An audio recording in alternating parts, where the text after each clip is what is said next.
이번 시간에는 메타의 4분기 실적에 대해서 자본 배치의 효율화라는 제목으로 한번 이야기해 보도록 하겠습니다.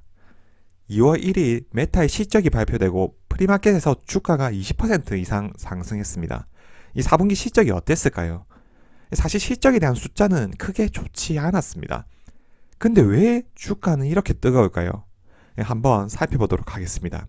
4분기 매출액은 321억 7천만 달러로 전년 대비 4% 감소했습니다. 영업 마진은 20% 수준으로 전년 37% 대비 급감했습니다. 이 4분기 순이익은 구조조정 비용이 반영되면서 46억 5천만 달러였고 주당 순이익은 1.76달러로 시장 예상치인 2.26달러를 밑돌았습니다. 22년 전체 매출은 1166억 달러로 전년 대비 오히려 감소했습니다. 메타가 언제 매출이 감소했던 적이 있었나 싶습니다. 페이스북의 1위 활성 이용자는 전년 대비 4% 성장하여 처음으로 20억 명을 돌파했습니다. 이 사실 성장주의 대표주자였던 메타의 성장률을 보면 이 정도의 1위 활성 이용자 증가율은 사실 초라한 수준입니다. 하지만 주가는 급등하고 있죠. 왜 그런지 하나씩 살펴보겠습니다. 메타 실적을 판가름하는 두 가지 핵심 지표가 있습니다. 바로 1일 활성 이용자와 ARPU, 이용자당 평균 매출입니다. 그럼 1일 활성 이용자는 어떻게 변화해 왔는가? 메타의 1일 활성 이용자는 4분기 20억 명 수준이었습니다. 비록 전년 대비 4% 수준으로 증가 추세는 둔화되었지만 1일 활성 이용자당 평균 매출이 굉장히 효율적인 것을 알 수 있습니다. 특히 북미 지역의 1일 활성 이용자당 평균 수익은 58불이 넘습니다. 지역별 편차가 크지만 1일 활성 이용자를 활용하여 효과적으로 매출로 연결시키고 있는 거죠. 바로 광고를 통해서입니다. 22년 4분기의 광고 노출 수는 전년 대비 23% 증가했고 광고당 평균 가격은 전년 대비 22% 감소했습니다. 하지만 연초 대비 4분기에 확실히 ARPU가 개선되고 있는 것을 알 수 있습니다. 광고 사업에 대한 수요가 크게 증가하진 않았을 겁니다. 광고당 평균 가격이 계속 떨어지고 있었으니까요. 이는 회사에서 말했던 AI 디스커버리 엔진과 숏폼 플랫폼인 릴스에서 나타난 성과일 겁니다. 사용자들이 더 많은 관심사를 공유할 수 있는 환경을 만들어서 사용자의 접속 시간을 늘린 덕분이죠. 사실 메타는 텍스트 형태가 아닌 숏폼 형태인 릴스의 이용자 참여를 늘리는 과정에서 엄청난 손실을 감수해 왔습니다. 하지만 시대적 흐름이 숏폼으로 변화하는 과정에서 어쩔 수 없는 선택이었죠. 숏폼 형태의 광고 노출 빈도 감소는 상반기 실적에 고스란히 반영이 됐습니다. 이번 실적에서 틱톡을 포함하여 경쟁자들에 비해 소요시간 기준으로 시장 점유율이 증가하고 있다고 합니다. 이 20억 명의 1위 활성 이용자들이 손쉽게 릴스에 참여하고 있는 거죠. 결론적으로 메타의 실적의 핵심은 1위 활성 이용자가 증가하거나 ARPU가 증가하거나 이 두 가지 중에 하나를 해야 합니다. 이용자 참여를 위해서 다른 채널은 직접적인 투자가 필요하나 메타는 감자적인 환경만 만들어주면 됩니다. 넷플릭스는 직접 컨텐츠를 제작해야 하고 유튜브는 크리에이터와 수익을 배분하는 형식이죠. 이 TV 채널도 제작비에 엄청난 비용을 소모할 수밖에 없습니다. 하지만 메타는 1위 활성 이용자만 유지가 된다면 돈을 벌 수 있습니다. 유저들이 놀 수 있는 환경만 제대로 제공해주면 됩니다. 메타가 과거 폭발적인 영업 마진을 가져갈 수 있었던 건 사실 돈을 쓸 게 없었기 때문입니다. 하지만 현재 메타의 1위 활성 이용자는 사실상 포화 상태입니다. 이 돈이 되는 북미 시장의 경우 사실상 큰 폭의 성장을 하기 힘들죠. 따라서 이 활성 이용자를 바탕으로 다른 사업을 해서 ARPU, 유저당 평균 매출을 높이는 게 핵심입니다.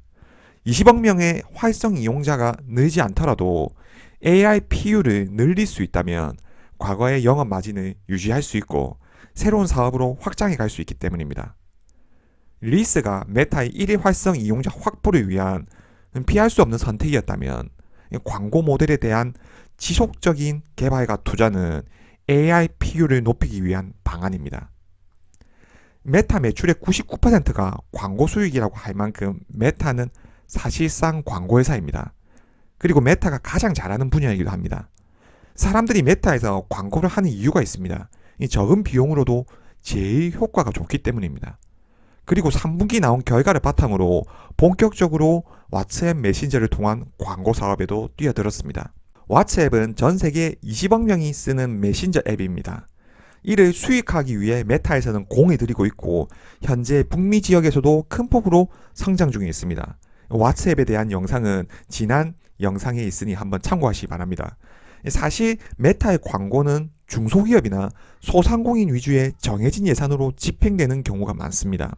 가격이 저렴하고 타겟층이 확실하고 손쉽게 접근할 수 있기 때문이죠.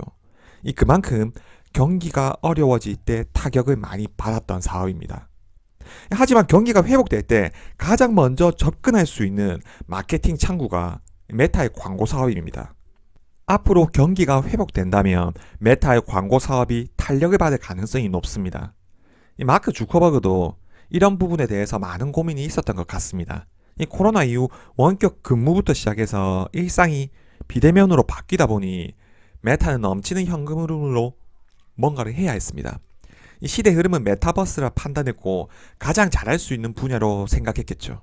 시장을 선점한다고 막대한 투자를 했지만 급격한 금리 인상에 경기 불확실성도 더해져서 캐시카우인 광고 매출이 급감했습니다. 여러 가지 악재가 동시에 터졌죠.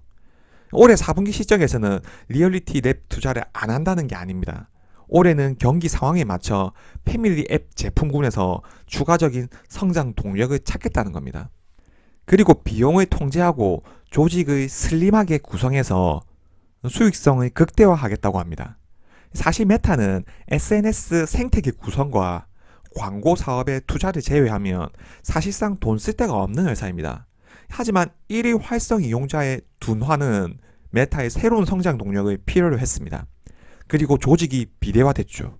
비용은 갈수록 증가했습니다. 이 4분기 총 비용은 전년 대비 22% 증가한 257억 7천만 달러였습니다. 여기에는 4분기에 42억 달러의 구조조정 비용이 포함되었습니다. 업무의 효율성을 높이고 전략적 우선순위를 재조정하기 위해서 조직을 통폐합한다고 합니다. 인력 축소를 통해 조직을 통합했고 임대 중인 여러 사무실들을 시설 통합했다고 합니다.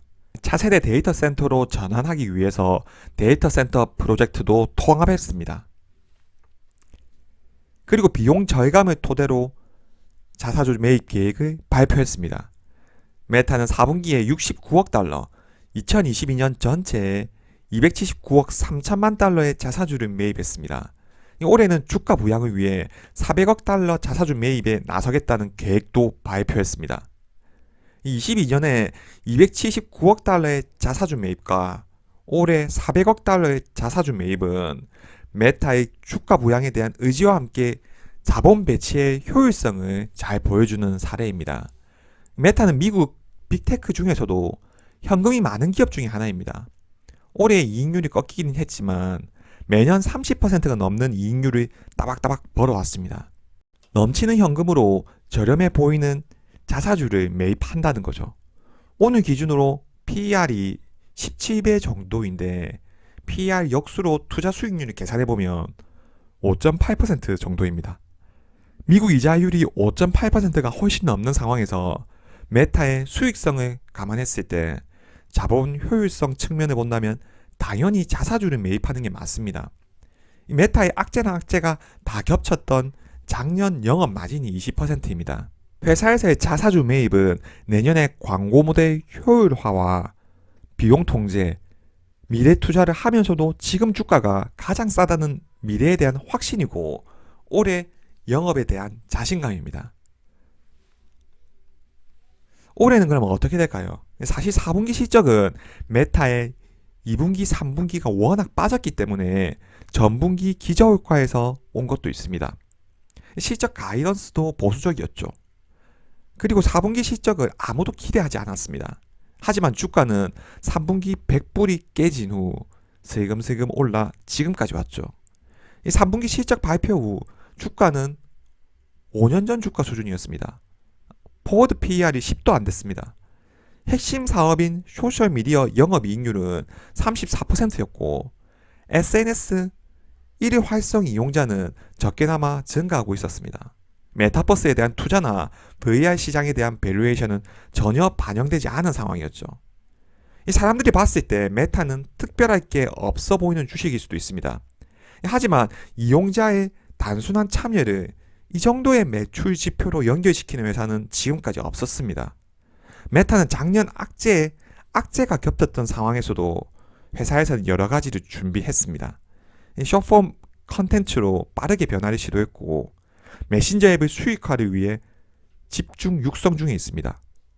이용자의 참여를 높이는 개선된 환경을 제공하고 있으며 미래를 위해 메타버스 환경에 투자하고 있습니다. 무엇보다 올해 진행될 400억 달러의 자사주 매입은 회사의 경영에 대한 자신감의 표현일 겁니다.